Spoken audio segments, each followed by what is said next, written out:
사람 눈빛에 숨은 거짓말이 보인다면 여러분은 끝까지 모른 척 할 수 있나요? 제 이야기가 궁금하시다면 구독과 좋아요로 제 손을 먼저 잡아주세요. 16겨울 나는 새벽마다 폐지 리어카를 끌며 시장 골목을 돌았다. 엄마가 세상을 떠난 뒤 병든 외할머니와 둘이 살았으니까. 남들은 나를 가난한 애라고 불렀지만 내겐 남몰래 숨긴 능력이 있었다. 사람 눈을 보면 그 사람 인생에서 가장 두려운 순간이 보였다. 처음엔 그게 뭔지 몰랐다. 초등학교 때 웃고 있는 담임 선생님 눈에서 텅 빈 집이 보인다고 말했다가 학부모한테 항의를 받은 적이 있었다. 선생님이 이혼 직전이었다는 걸 나중에야 알았다. 그때부터 나는 입을 닫았다. 보여도 못 본 척, 알아도 모른 척. 그게 내가 16이 될 때까지 배운 유일한 생존법이었다.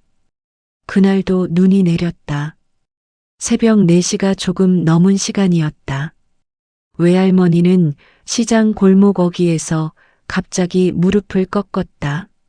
리어카 손잡이를 놓칠 새도 없이 할머니 팔을 붙잡았지만 두 사람이 함께 미끄러지듯 한쪽으로 기울었다.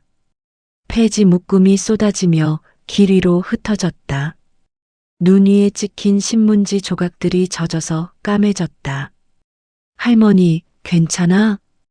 괜찮다, 괜찮아. 나 좀 일으켜줘. 괜찮지 않다는 걸 나는 알았다. 할머니 손이 너무 차가웠다. 찬 게 아니라 비어있는 것처럼 가벼웠다. 나는 속으로 무서웠지만 얼굴엔 아무것도 드러내지 않으려 했다. 그건 내가 엄마한테 배운 것이었다. 엄마는 아플 때도 항상 웃었으니까. 그때 헤드라이트가 골목을 가득 채웠다. 검은 세단이었다. 이 시간에 이 좁은 골목에 저런 차가 들어올 이유가 없었다. 차는 천천히 속도를 줄이더니 우리 앞에 멈춰섰다. 운전석 문이 열리고 남자가 내렸다. 나이는 40 중후반쯤 되어 보였다. 짙은 회색 코트에 서류 가방을 든 딱히 특별할 것 없는 외모였다. 머리칼에도 어깨에도 눈썹 위에도 눈송이가 쌓여 있었다. 그가 할머니를 보고 성큼 다가오며 입을 열었다. 많이 다치셨어요? 제가 도와드릴게요.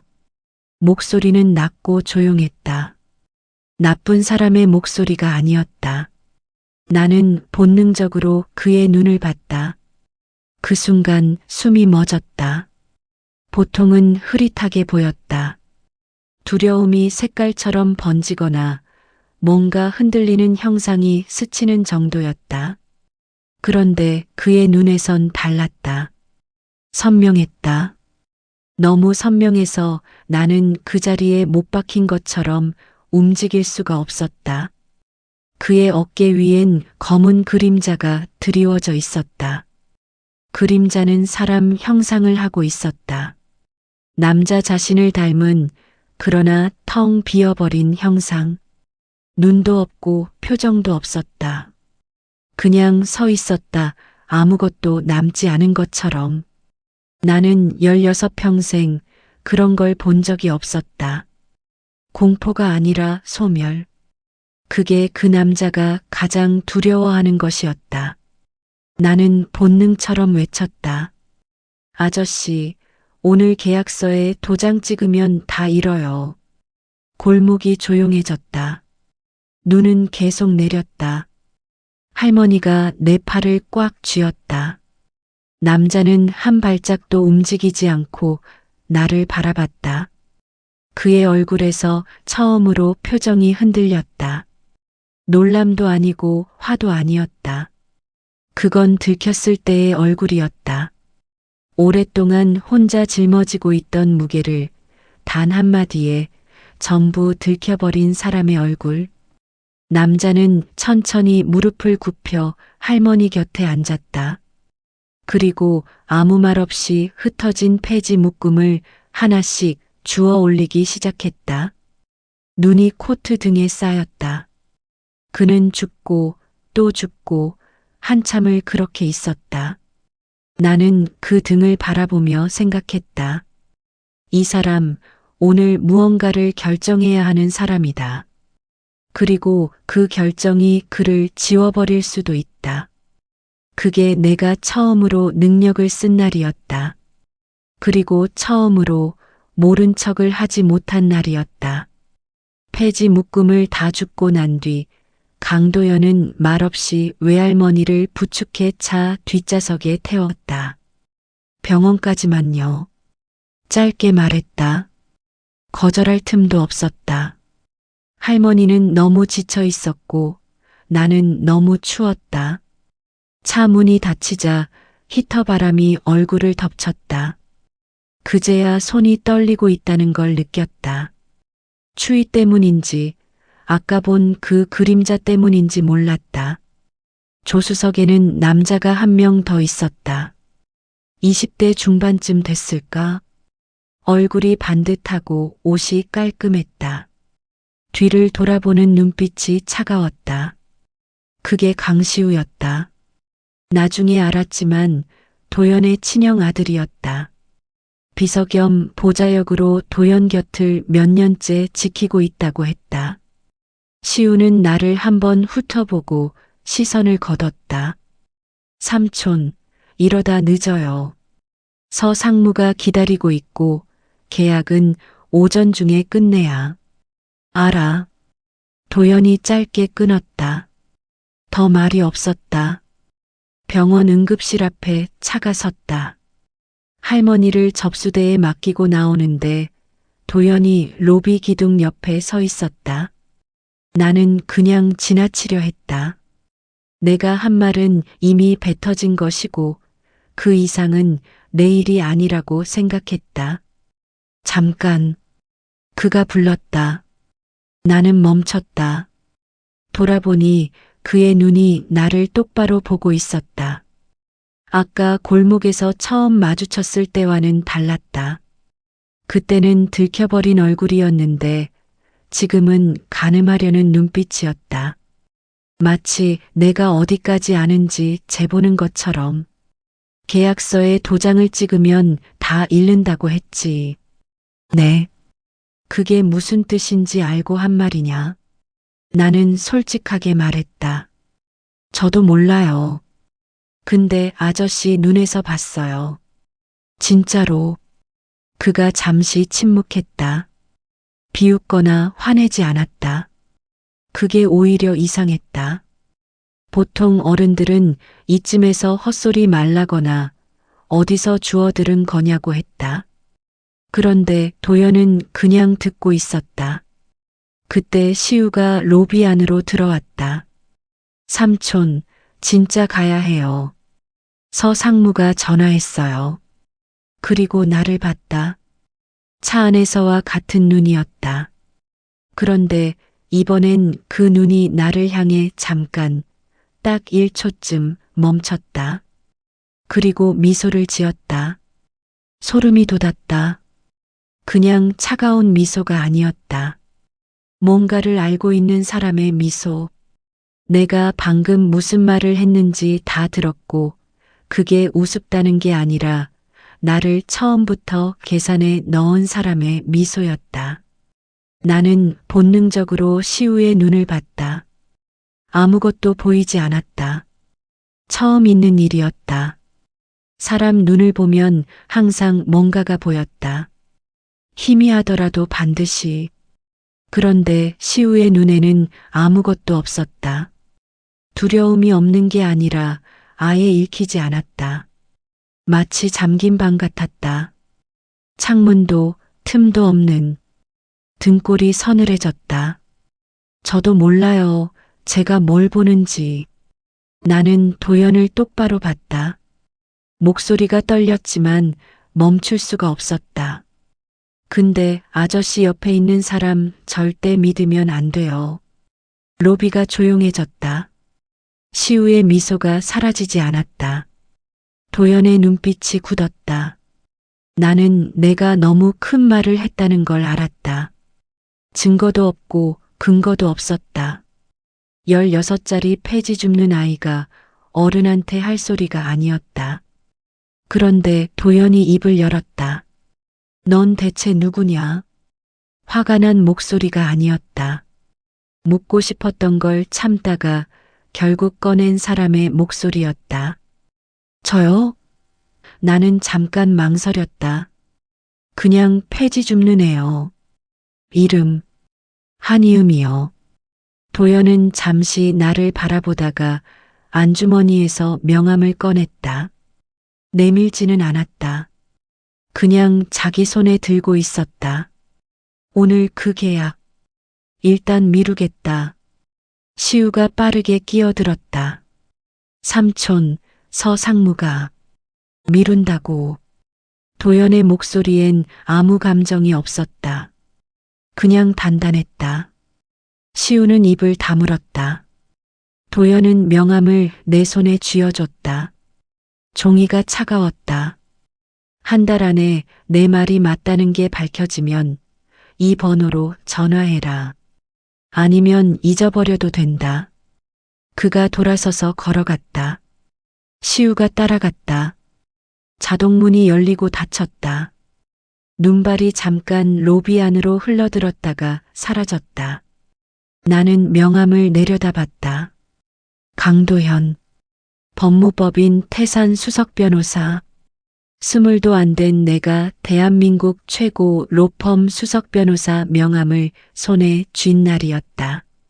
그리고 내 평생 처음으로 능력을 썼는데도 더 무서워진 날이었다. 시우의 눈이 머릿속에서 사라지지 않았다.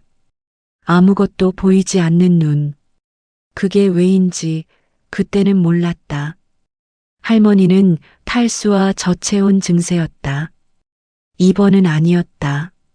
수액을 맞고 몇 시간 쉬면 된다고 했다. 의사가 보호자 서명을 받으러 왔을 때 나는 펜을 잡으면서 손이 떨리는 걸 느꼈다. 보호자란에 내 이름을 적었다. 한이음 16살. 이 칸에 내 이름이 들어가는 게 맞는 건지 모르겠다는 생각을 그때도 했고 그 뒤로도 수백 번 했다. 처치실 앞 의자에 앉아 명함을 꺼냈다. 강도현, 법무법인 태산 수석 변호사. 종이가 두꺼웠다. 글씨가 반듯했다. 어른의 물건이었다. 나는 명함을 뒤집었다가 다시 앞으로 돌렸다가 결국 주머니 깊숙이 밀어 넣었다. 그리고 강시우를 생각했다. 처음 차 안에서 봤을 때부터 뭔가 이상했다. 말투는 공손했고 행동은 빈틈이 없었다. 도연 곁에서 몇 년을 일한 사람답게 모든 게 자연스럽고 매끄러웠다. 그런데 그 매끄러움이 이상했다.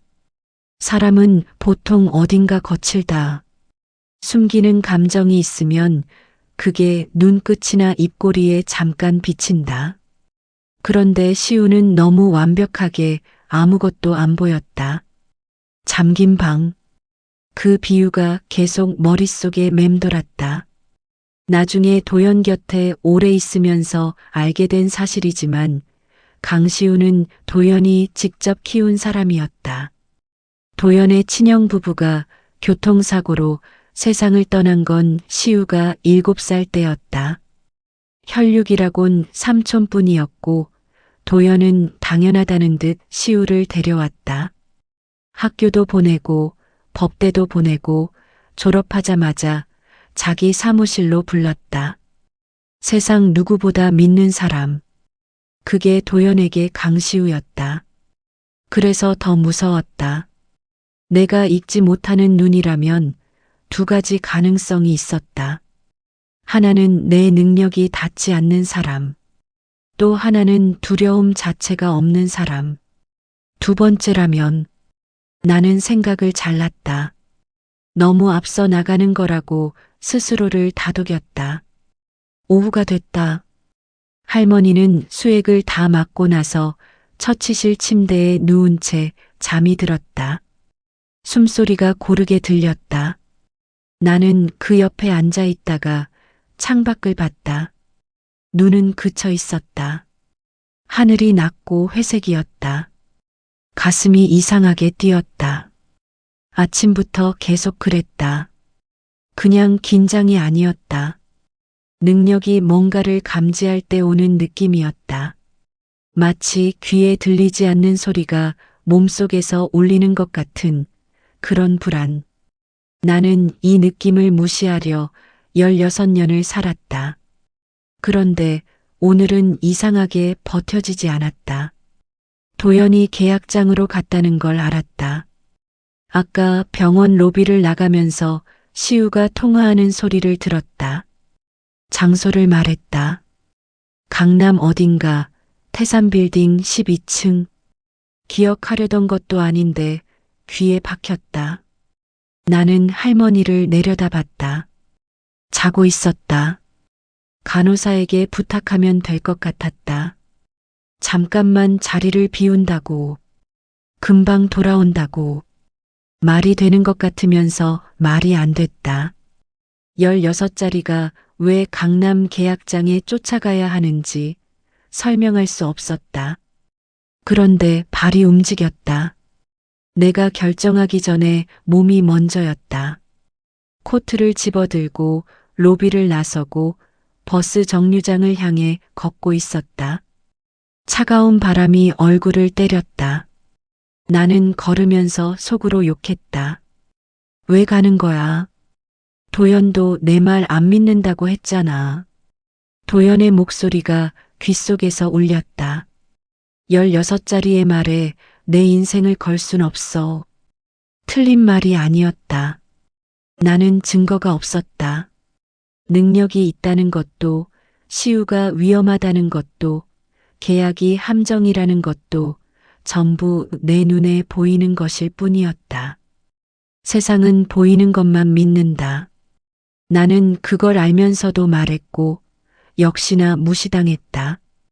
그게 익숙했다. 항상 그랬으니까.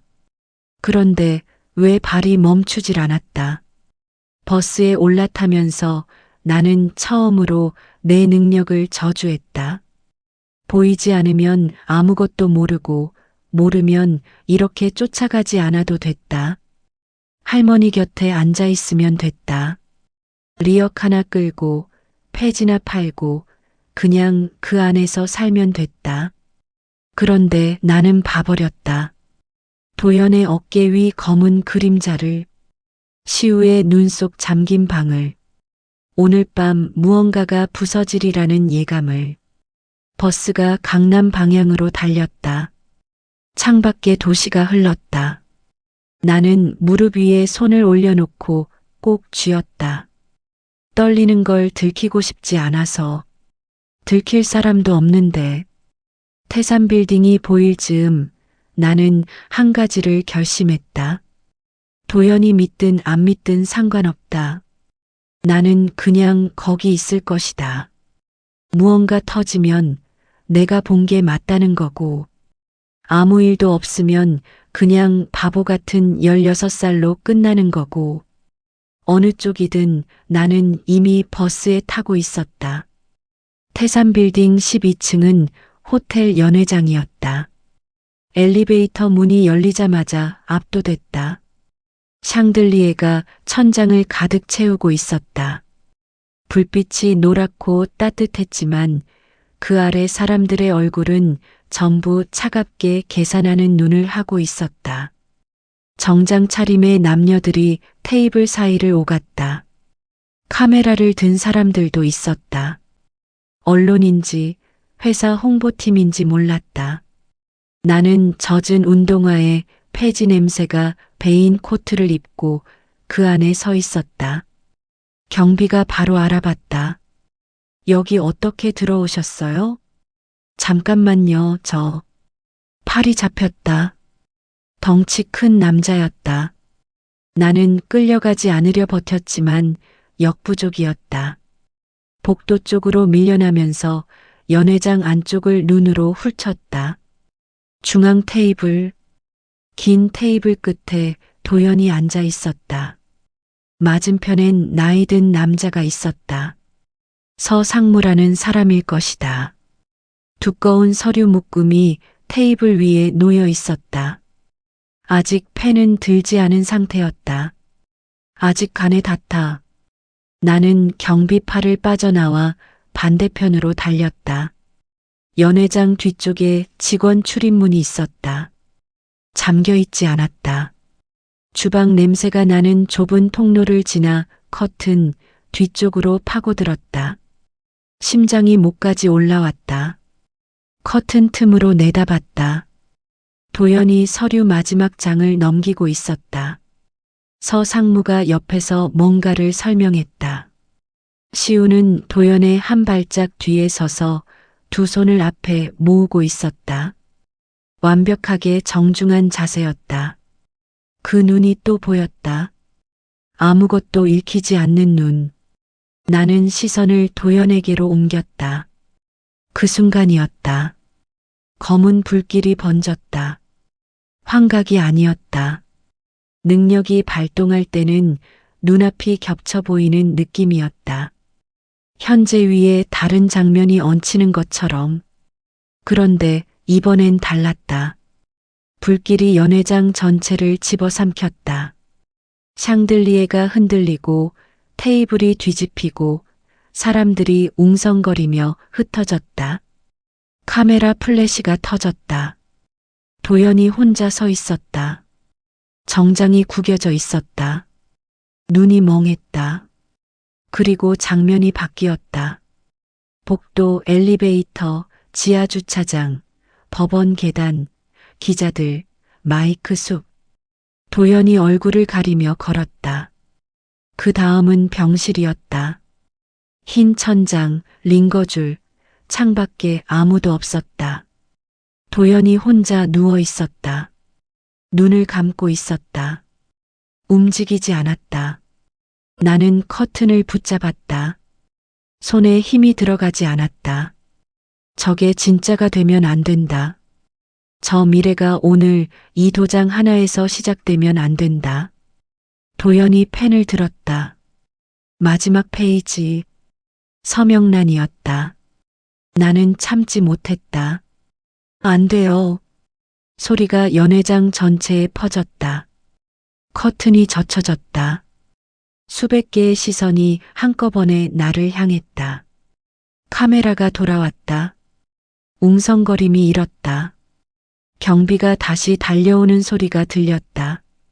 도연이 얼어붙었다. 펜이 종이 위 한 밀리미터 위에서 멈췄다. 그의 눈이 나를 찾았다.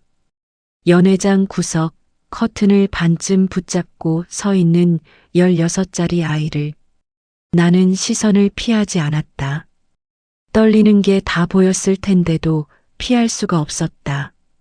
도연에게 보여줘야 했다. 내가 지금 여기 왜 있는지. 저 아이 데리고 나가요. 빨리. 서상무가 낮게 말했다. 경비 손이 내 어깨를 잡았다. 그때 도연이 입을 열었다. 한이음. 연회장이 조용해졌다. 내 이름이었다. 그가 기억하고 있었다. 아침 병원 로비에서 들은 이름을 이 자리에서 불렀다. 목소리가 크지 않았는데도 공간 전체에 울렸다. 경비가 멈췄다. 도연은 천천히 펜을 내려놓았다. 테이블 위에 내려놓는 소리가 작았지만 그 소리가 유독 크게 들렸다. 서상무 얼굴이 굳었다. 주변 사람들이 서로 눈치를 봤다. 시우가 한 발 앞으로 나왔다. 삼촌, 지금 이게... 잠깐. 도연이 의자를 뒤로 밀고 일어섰다. 정장 단추를 잠그지도 않은 채 나를 향해 걸어왔다. 수백 명이 지켜보는 가운데 그 긴 연회장을 가로질러 나는 한 발짝도 움직이지 못했다. 그가 내 앞에 섰다. 가까이서 보니 눈이 충혈돼 있었다. 잠을 못 잔 눈이었다. 오래 혼자 버텨온 사람의 눈이었다. 낮은 목소리로 물었다. 뭐가 보였냐? 나는 그의 눈을 봤다. 검은 그림자는 아직 거기 있었다. 그런데 아까와 달리 조금 흔들리고 있었다. 병실이요. 내 목소리가 갈라졌다. 혼자였어요. 아무도 없었어요. 도연이 눈을 감았다. 길게, 천천히. 그리고 다시 떴을 때 그의 눈빛이 달라져 있었다. 결정한 사람의 눈이었다. 오늘 계약은 없던 일로 하겠습니다. 연회장이 술렁였다. 서 상무가 자리에서 일어났다.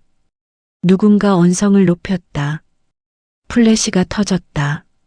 시우가 무언가 말하려다 입을 닫았다. 나는 그 소란 한가운데서 도연만 봤다. 그가 나를 봤다. 16살짜리 아이와 48살 어른이 샹들리에 불빛 아래 잠깐 서로를 봤다. 아무 말도 없었다. 그걸로 충분했다. 그날 나는 처음으로 알았다. 능력은 저주이기도 했지만 단 한 번만이라도 누군가의 미래를 바꿀 수 있다면 그게 이유가 될 수도 있다는 것을. 뉴스는 저녁부터 시작됐다. 할머니가 수액을 다 맞고 퇴원한 건 오후 늦게였다. 반지하 방에 들어와 할머니를 눕히고 나서 낡은 라디오를 켰는데 첫 번째 뉴스가 그거였다. 법무법인 태산 수석 변호사 강도현 씨, 오늘 오전 예정됐던 서한그룹과의 대규모 컨소시엄 계약을 돌연 파기. 업계에선 이번 결정이 사전 조율 없이 일방적으로 이뤄진 것으로 파악하고 있으며 나는 라디오 볼륨을 낮췄다. 할머니가 잠결에 물었다. 무슨 일이냐? 아무것도 아니에요. 거짓말이었다. 나는 부엌에 쪼그려 앉아 무릎 위에 턱을 올렸다. 뉴스 목소리가 작게 흘렀다. 망상, 충동적 결정, 주가 폭락, 업계 신뢰 손상. 단어들이 하나씩 귓속으로 들어왔다. 전부 도연에 관한 말이었다. 전부 오늘 내가 만든 일이었다. 나는 손바닥으로 얼굴을 감쌌다. 내가 소리치지 않았다면 계약은 됐을 것이다. 그리고 내가 본 그 미래가 기다리고 있었겠지. 어느 쪽이 맞는 건지 알 수 없었다. 내가 막은 게 맞는 건지 아니면 내가 더 큰 재앙을 만든 건지. 그때 문을 두드리는 소리가 났다. 처음엔 잘못 들은 줄 알았다. 우리 집에 밤에 찾아오는 사람은 없었다. 반지하 계단을 내려오는 사람은 배달도 이웃도 아니었다. 나는 문을 조금 열었다. 강도연이 서 있었다. 코트에 빗물이 배어 있었다. 우산을 들고 있지 않았다. 머리카락이 젖어 이마에 붙어 있었다. 아침에 병원 로비에서 봤을 때와 같은 사람인데 전혀 달라 보였다. 권위 같은 건 없었다. 그냥 지쳐서 비를 맞고 선 사람이었다. 나는 아무 말도 못했다. 들어가도 되냐? 목소리가 낮고 쉬어 있었다. 나는 문을 더 열었다. 좁은 방이었다. 할머니가 안쪽에 누워 계셨고 부엌과 방 사이 경계도 불분명했다. 도연은 들어와서 아무것도 보지 않는 것처럼 굴었다. 가난을 못 본 척하는 게 아니라 그냥 지금 그게 중요하지 않은 사람처럼. 나는 그게 이상하게 고마웠다. 그는 부엌 바닥에 등을 기대고 앉았다. 나도 맞은편에 앉았다. 한동안 아무도 말하지 않았다. 라디오는 꺼져 있었다. 할머니 숨소리만 들렸다. 빗소리가 반지하 창문을 두드렸다. 도연이 먼저 입을 열었다. 오늘 주가 18% 빠졌다. 나는 대답하지 않았다. 파트너들이 전화를 안 받는다. 서상무는 내일 당장 소송 얘기를 꺼냈고 그는 벽에 머리를 기댔다. 눈을 천장으로 향했다. 20년이다. 20년 동안 쌓은 거다. 근데 이상하게 그가 잠깐 멈췄다. 후회가 안 돼. 나는 그의 눈을 봤다. 검은 그림자는 아직 어깨에 있었다. 그런데 아침보다 옅어져 있었다. 아직 사라진 건 아니었다. 위험은 끝난 게 아니라는 뜻이었다. 도연이 나를 봤다. 내가 뭘 놓쳤는지 내가 말해줘. 조용한 목소리였다. 부탁하는 사람의 목소리였다. 나는 어른이 나한테 이렇게 말하는 걸 들어본 적이 없었다. 나는 천천히 그의 눈을 다시 봤다. 이번엔 달랐다. 아침에 병원 로비에서 봤을 때보다, 사챕터 연회장에서 봤을 때보다 훨씬 선명했다. 마치 그가 스스로 문을 열어준 것 같았다. 두려움을 숨기지 않기로 한 사람의 눈은 이렇게 보이는구나, 라는 생각이 들었다. 장면들이 흘렀다. 어린 여자아이였다. 7살, 8살쯤. 도연을 닮은 눈이었다. 아이가 웃고 있었다. 그 다음엔 병원이었다. 하얀 복도, 작은 침대, 도연이 아이 손을 잡고 있었다. 손이 작았다.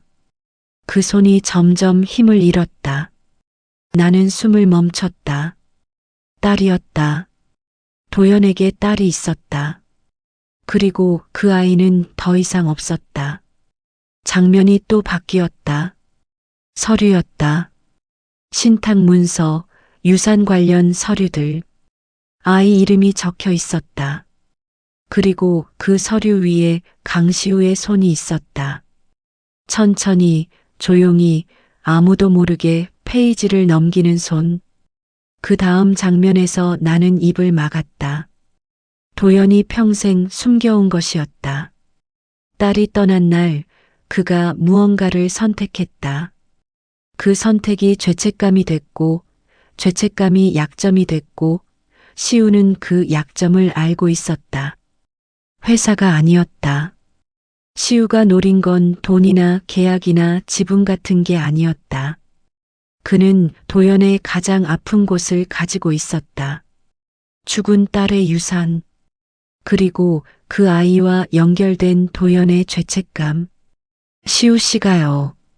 내 목소리가 떨렸다. 도연의 눈이 좁아졌다. 회사를 노린 게 아니에요. 나는 말을 골랐다. 틀리면 안 된다는 생각에 천천히 한 단어씩. 아저씨가 가장 아끼는 사람, 잃은 사람, 그걸 이용하고 있어요. 오래전부터요. 침묵이 길었다. 도연은 아무 표정이 없었다. 아무 말도 하지 않았다. 그런데 손이 바닥을 꽉 짚었다. 손가락 마디가 하얘졌다. 빗소리가 계속 들렸다. 한참 뒤에 그가 입을 열었다. 목소리가 거의 들리지 않았다. 은서 얘기냐? 나는 대답하지 않았다. 대답하지 않는 것이 대답이었다. 도연이 눈을 감았다. 오래 감고 있었다. 나는 그 옆에 아무 말 없이 앉아 있었다. 빗소리가 창을 두드렸다. 할머니가 잠꼬대를 했다. 반지하 방이 좁고 낮았다. 그래도 나는 거기 있었다. 이 사람 곁에 오늘 밤만큼은. 도연은 오래 말이 없었다. 나도 말을 꺼내지 않았다. 은서라는 이름이 공중에 떠 있었다. 건드리면 부서질 것 같은 이름이었다. 나는 그냥 무릎을 껴안고 앉아 빗소리를 들었다. 한참 뒤에 도연이 일어났다. 나가나 싶었는데 그는 부엌 구석에 놓인 소주병을 들었다. 할머니가 가끔 약주 한잔 하신다며 사다 놓는 거였다. 그는 눈으로 물었다. 나는 괜찮다는 뜻으로 고개를 끄덕였다. 그가 바닥에 다시 앉아 병을 따는 소리가 났다. 한 잔, 두 잔, 말이 없었다. 그런데 술잔을 내려놓는 손이 조금씩 힘을 잃어갔다. 나는 그 손을 보지 않으려 했다. 은서가 목소리가 달랐다. 아침 병원 로비의 목소리도 연회장의 목소리도 아니었다. 그냥 한 사람의 목소리였다. 직함도 무게도 없는 12살이었어. 나는 숨을 참았다. 심장이었다. 어릴 때부터 약했는데 12살에 마지막 수술을 한다고 했어. 크고 어려운 수술이라서 의사가 같이 있어줘야 한다고 했는데 그가 멈췄다. 그날 재판이 있었어. 10년 끌어온 사건이었다. 나 아니면 안 된다고 의뢰인이 매달렸어. 나도 그렇게 믿었고 소주잔이 바닥에 내려졌다. 수술 시작하고 2시간 뒤에 재판이 끝났어. 바로 병원으로 달려갔는데 그는 끝까지 말하지 않았다. 말하지 않아도 알았다. 나는 아까 그의 눈에서 봤다. 하얀 복도, 작은 침대. 도연이 문 앞에 섰을 때 안에서 무슨 일이 일어나고 있었는지 딸 손을 못 잡아줬어. 마지막에 빗소리가 잠깐 새졌다가 잦아들었다. 그게 10년이 지나도 안 없어져. 재판 이기고 나서 상을 받았는데 그 상패 보면 아직도 속이 울렁거려. 일 잘했다는 소리 들을 때마다 그날 그 법정에 있었다는 게 나는 입술을 꽉 물었다.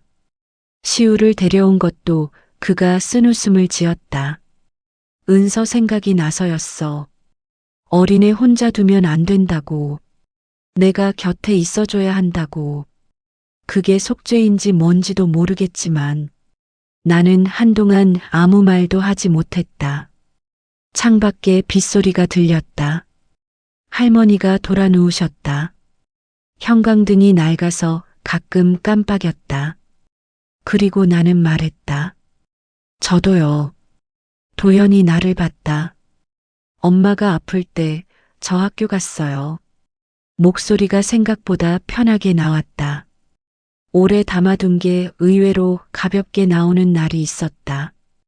그날 엄마가 평소보다 안색이 안 좋았는데 눈에서 뭔가 보였는데 근데 저도 모른 척 했어요.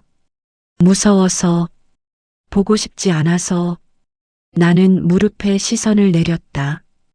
학교에서 돌아왔을 때 엄마가 없었어요. 도연이 아무 말도 하지 않았다. 저도 손을 못 잡아줬어요. 마지막에 우리는 둘 다 말이 없었다. 잠깐이었는데 굉장히 긴 시간 같았다. 처음 만난 사람이었다.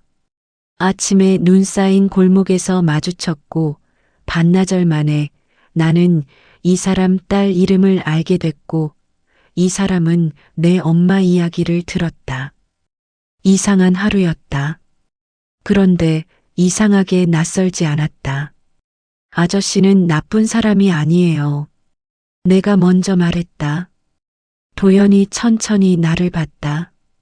너무 늦게 울었을 뿐이에요. 그가 눈을 돌렸다. 벽을 봤다. 천장을 봤다. 그리고 눈을 감았다. 소리가 없었다. 어깨가 움직이지 않았다. 그냥 눈에서 눈물이 흘렀다. 닦지 않았다. 닦으려는 것 같지도 않았다. 오래 참았던 게 더 이상 어디 있을 곳을 못 찾아서 그냥 흘러나오는 것 같았다. 나는 보지 않는 척했다. 할머니 숨소리를 들었다. 빗소리를 들었다. 형광등이 한 번 깜빡였다. 한참 뒤에 도연이 소매로 얼굴을 닦았다. 그리고 깊게 숨을 들이켰다. 뭔가를 결정하는 사람의 숨이었다. 그가 나를 향해 손을 내밀었다. 바닥에 손등을 올려놓는 것처럼 조심스럽게. 악수를 하자는 것도 아니고 잡으라는 것도 아니었다. 그냥 거기 있는 손이었다. 나랑 같이 싸워줄래? 목소리가 낮고 조용했다. 시우가 뭘 하려는지 끝까지 보고 싶어. 은서 것까지 건드리려 했다면. 근데 나 혼자선 그가 잠깐 멈췄다. 내 눈이 필요해. 나는 그 손을 내려다봤다. 16평생 누군가의 손을 먼저 잡은 적이 없었다. 잡히는 것도 잘 없었다. 잡으면 뭔가를 봐버릴 것 같아서 닿는 게 두려웠다. 그래서 나는 항상 조금씩 비껴섰다. 나는 손을 뻗었다. 그리고 잡았다. 손이 컸다. 차가웠다. 떨리고 있었다. 네. 이번엔 제가 아저씨 지켜줄게요. 도연이 손에 힘을 줬다. 세게 쥐지 않았다. 그냥 거기 있겠다는 것처럼 조용하게. 새벽이 되고 있었다. 빗소리가 점점 작아졌다. 반지하 창문으로 먼 곳 하늘이 조금씩 밝아오고 있었다. 할머니가 주무시는 소리가 고르게 들렸다. 나는 그 손을 잡은 채로 처음으로 이 능력이 저주가 아닐 수도 있겠다고 생각했다. 딱 그 순간만큼은. 계획은 그날 새벽에 세웠다. 도연이 돌아가고 나서 나는 한동안 잠을 못 잤다. 할머니 옆에 누워 천장을 보면서 우리가 나눈 말들을 되짚었다. 싸우겠다고 했다. 손을 잡았다. 그런데 막상 어떻게 싸우는지는 아무도 말하지 않았다. 다음 날 도연이 다시 왔다. 이번엔 우산을 들고 왔다. 그리고 종이 한 장을 꺼냈다. 손으로 쓴 메모였다. 시우가 지금까지 맡아온 업무 목록, 접근 가능한 서류 범위, 외부 접촉 이력, 도연이 밤새 기억을 짜낸 것들이었다. 여기서 시작하자. 나는 그 종이를 봤다. 무너진 척 해야 해요. 도연이 나를 봤다. 시우가 움직이려면 아저씨가 먼저 빈틈을 보여줘야 해요. 지금 아저씨가 멀쩡히 버티고 있으면 걔는 절대 손 안 대요. 계산이 빠른 사람이에요. 도연이 잠시 생각했다. 그리고 고개를 끄덕였다. 얼마나 무너지면 되냐? 믿을 수 있을 만큼요. 도연은 생각보다 연기를 잘했다. 아니, 어쩌면 연기가 아니었을 수도 있다. 지난 몇 주간 실제로 쌓인 것들이 있었으니까. 계약 파기 후폭풍, 파트너들의 이탈, 언론의 조롱. 그게 얼굴에 배어 있었다. 도연은 거기에 조금만 더 힘을 뺐다. 회의 중에 말을 잃은 척했다. 서류를 잘못 검토했다. 약속 날짜를 혼동했다. 그리고 하나씩 시우에게 넘겼다. 이거 내가 처리해줘. 요즘 내가 집중이 잘 안 돼서. 시우는 처음엔 신중하게 받았다. 표정을 감췄다. 그런데 2번, 3번 반복되자 조금씩 달라졌다. 움직임이 빨라졌다. 외부 통화가 늘었다. 사무실에 늦게까지 남는 날이 많아졌다. 나는 이틀에 한 번씩 도연을 만났다. 만날 때마다 시우 얘기를 했다. 내가 직접 본 건 아니었다. 나는 태산 건물 근처에도 가지 않았다. 그런데 도연의 눈을 볼 때마다 장면들이 보였다.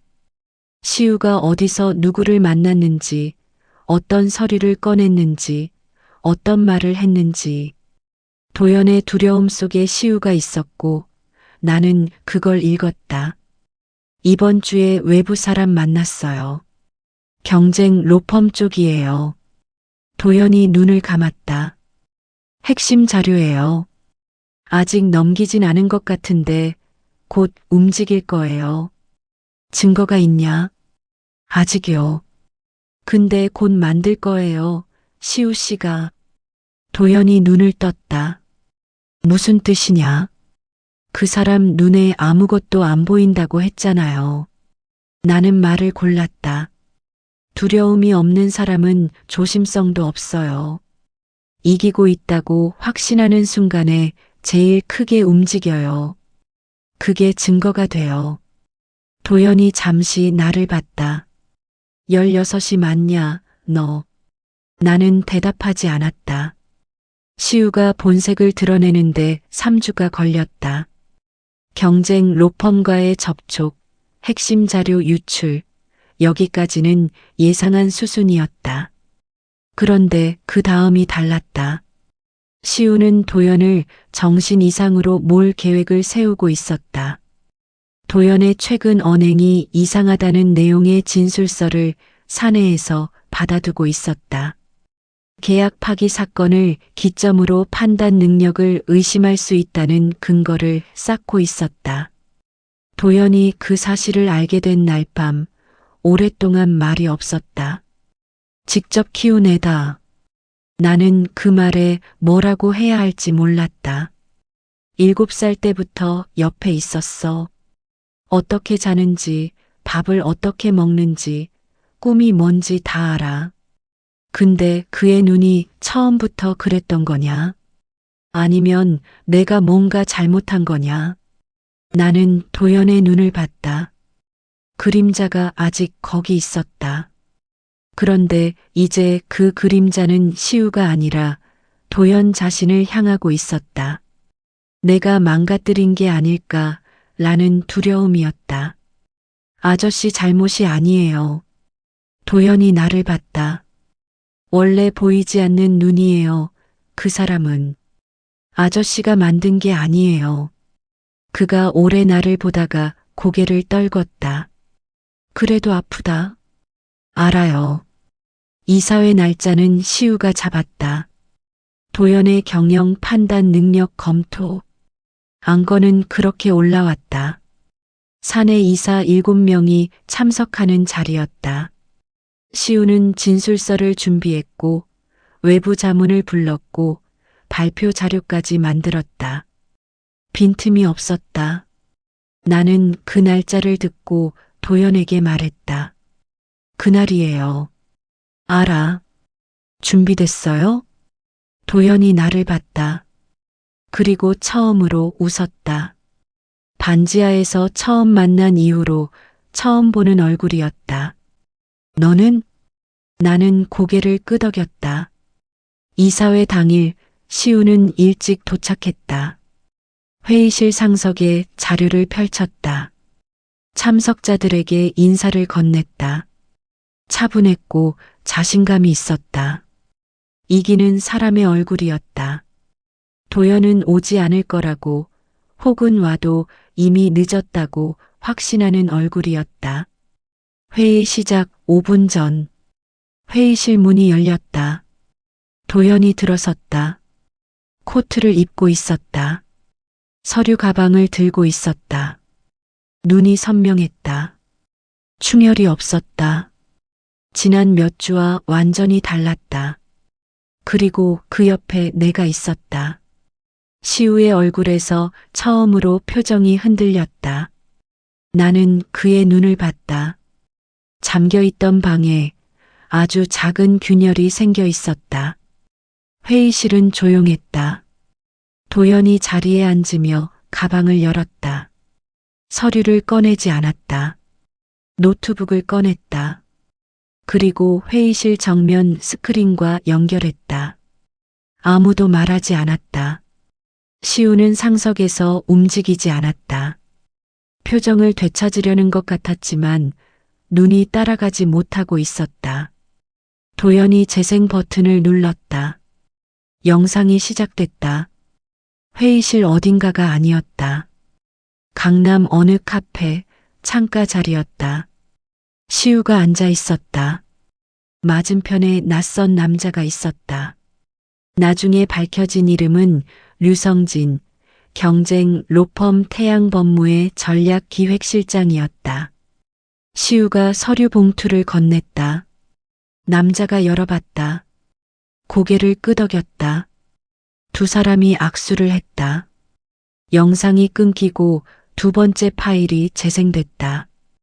이번엔 통화 녹음이었다. 시우의 목소리였다.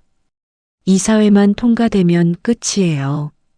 강 변호사는 이미 판단 능력 문제로 처리할 수 있고 은서건 서류는 내가 갖고 있으니까 협상은 우리 쪽에서 주도할 수 있어요. 회의실이 얼어붙었다. 이사 한 명이 자리에서 일어났다가 앉았다. 또 한 명이 시우를 봤다가 시선을 내렸다. 누구도 말을 하지 않았다. 스크린에 남은 건 정지된 파형 그래프였다. 시우의 목소리가 공중에 남아있는 것 같았다. 시우는 움직이지 않았다. 나는 그의 눈을 봤다. 균열이 커져 있었다. 잠겨있던 방의 벽이 안에서부터 밀리고 있었다. 처음으로 시우의 두려움이 보였다. 들키는 것, 계산이 틀리는 것, 완벽하게 짜놓은 판이 단 한 장의 카드로 뒤집히는 것. 그리고 그 두려움 아래 더 깊은 것이 있었다. 버려지는 것. 나는 그걸 보는 순간 가슴이 이상하게 아팠다. 미워해야 할 사람인데 도연을 배신하고 죽은 아이의 이름까지 이용하려 했던 사람인데 그런데 그 눈 제일 깊은 곳에 있는 건 결국 그거였다. 버려질 것 같아서 무서웠던 거였다. 나는 그 생각을 억지로 잘랐다. 지금 그게 중요한 게 아니었다. 도연이 자리에서 일어섰다. 이상입니다. 짧게 말했다. 그리고 이사들을 천천히 둘러봤다. 아무도 반박하지 않았다. 서 상무 쪽 사람 2명이 고개를 숙였다. 나머지는 시우를 봤다. 시우가 입을 열었다. 삼촌. 도연이 그를 봤다. 오래 봤다. 화가 난 눈이 아니었다. 그렇다고 용서하는 눈도 아니었다. 그냥 오래 알아온 사람을 마지막으로 보는 눈이었다. 7살 때 데려온 아인 옆에서 밥 먹이고 학교 보내고 졸업식 가줬던 아이를 그 안에 이게 있었다는 걸 이제야 마주하는 눈이었다. 도연이 고개를 돌렸다. 불러도 돼. 준비해둔 사람들이 들어왔다. 사복 경찰이었다. 시우가 자리에서 일어섰다. 저항하지 않았다. 그게 더 이상했다. 이미 어딘가에서 각오하고 있었던 것처럼 조용히 따라갔다. 문이 닫혔다. 회의실에 침묵이 남았다. 이사들이 하나씩 자리를 뜨고 나서 도연은 한동안 스크린을 봤다. 꺼진 화면이었다. 아무것도 없는 검은 화면. 나는 그 옆에 서 있었다. 무슨 말을 해야 할지 몰랐다. 이겼는데 이긴 것 같지 않았다. 도연의 등이 그랬다. 이긴 사람의 등이 아니었다. 그가 천천히 나를 봤다. 어떠냐? 나는 솔직하게 말했다. 모르겠어요. 도연이 작게 웃었다. 웃음이 오래가지 않았다. 나도 모르겠다. 우리는 잠깐 그렇게 있었다. 그러다 도연이 몸을 돌려 남아있는 이사들을 봤다. 3명이 아직 자리를 지키고 있었다. 법인 초창기부터 함께한 사람들이었다. 그가 입을 열었다. 목소리가 처음에는 작았다. 그런데 말을 할수록 단단해졌다. 날 살린 건 돈도 명예도 아니었어요. 이사들이 그를 봤다. 이 아이였어요. 도연이 나를 봤다. 나는 예상하지 못했다. 반지하에서 새벽에 손을 잡은 것도 이사회에 함께 들어선 것도 전부 내가 선택한 일이었는데 모든 사람 앞에서 저렇게 말해줄 거라고는 생각하지 못했다. 그가 내 쪽으로 걸어왔다. 그리고 내 손을 잡았다. 이사들 앞에서 떨지 않는 손으로 이 아이와 할머니를 내가 책임지겠소. 눈물이 났다. 참으려 했는데 참아지지 않았다. 소리는 나지 않았다. 그냥 눈에서 흘렀다. 회의실 조명이 흔들리는 것처럼 보였다. 나는 손등으로 눈을 닦으려다가 그냥 뒀다. 엄마가 떠난 뒤 처음이었다. 누군가가 내 편이 되어준 게, 내 손을 잡아준 게, 내가 여기 있어도 된다고 말해준 게, 도연의 손이 따뜻했다. 그날 이후로 많은 것이 바뀌었다. 할머니는 도연이 마련해준 곳에서 더 따뜻하게 지내셨다. 나는 학교를 다녔다. 처음엔 어색했다.